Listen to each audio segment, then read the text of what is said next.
Style is one, future self identity is another one that sometimes can involve establishing an alter ego for yourself, which is kind of like a middle point between who you are currently and the ideal version of yourself that we all have in our mind, the person who we actually are, but we just don't recognize ourselves that way. And so it's how do you take that journey and move toward the ideal version of yourself in your mind's eye, which is your future self.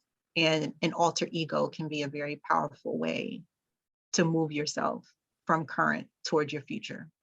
I was just thinking about the times in my life when I've trusted somebody else's suggestion to try something and realized I don't have to give up anything to try something. It's free to try something and see what happens and have fun about it. It's incredible, but often we do let fear stand in the way of trying something new. And so there is that other thing that comes up for women too, in terms of putting limits on when or where we might actually go for the thing that we know we want. That is so true. I encounter that so much in the clients that I work with as far as styling is concerned. My question is always, why? My best friend does this all the time, and we talk about this. And it's like, it's so important to get to a place where you absolutely love your body now, even though it may not be what you would prefer it to be. It is so important to acknowledge the body that you have and to love what it's brought you through and to decide to make changes to it from a place of love versus a place of, I don't like it and I don't want it. And this is not good enough for me. And it's certainly not good enough for me to reward with nice things. And so I have to wait for my body to look a certain way before I am willing to spend money on it, before I'm willing to invest in draping and clothing it with beautiful pieces that look amazing on the shape it is now. It's a very interesting relationship, I think, that you touched on, that we have as women when it comes to fashion and our weight. I don't think that it's altogether conscious. I think that it's kind of like in unconscious thoughts that we have that, you know what, I'm not going to go shopping until I lose this amount of weight.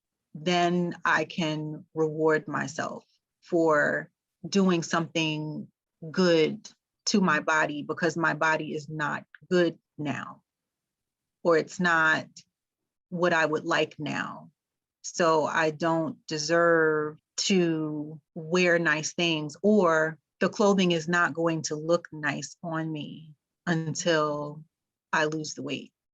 There is beautiful clothing all around for women of all sizes. I think that we've come a long way in terms of fashion for women as far as accommodating women of all sizes. So that would be kind of like my question. It's like, why not now? It's so funny because I took a course a couple of months ago. It was a weekend workshop, and there was a lady in a bigger body, and she had on this red dress. She just looked so beautiful.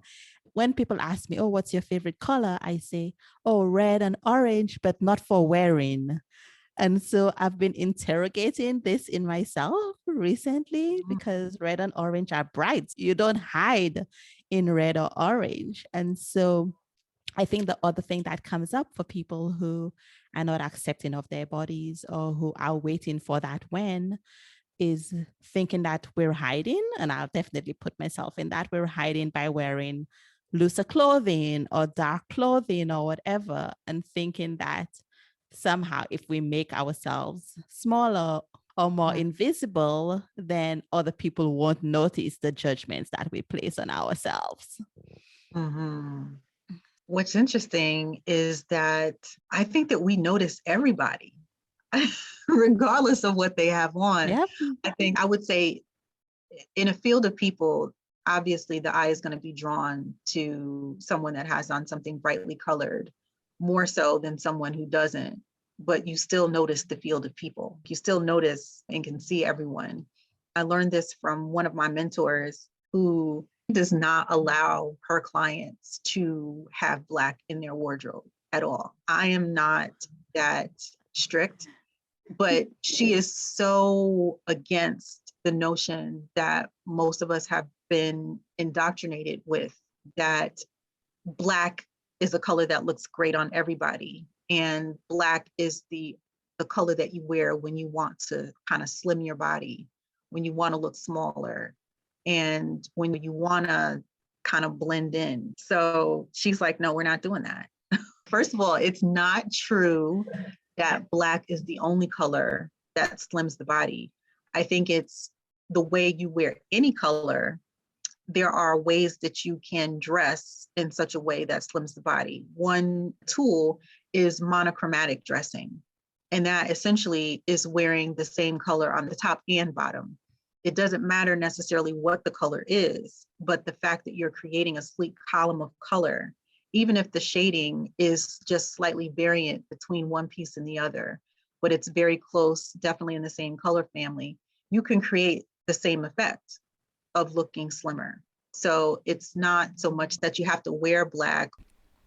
Do you want to know which color Monica favors over Black as a color that's rich, chic, and elegant? Go to changesbigandsmall.com to listen to the rest of the episode and discover other great content and interviews from the Changes Big and Small podcast.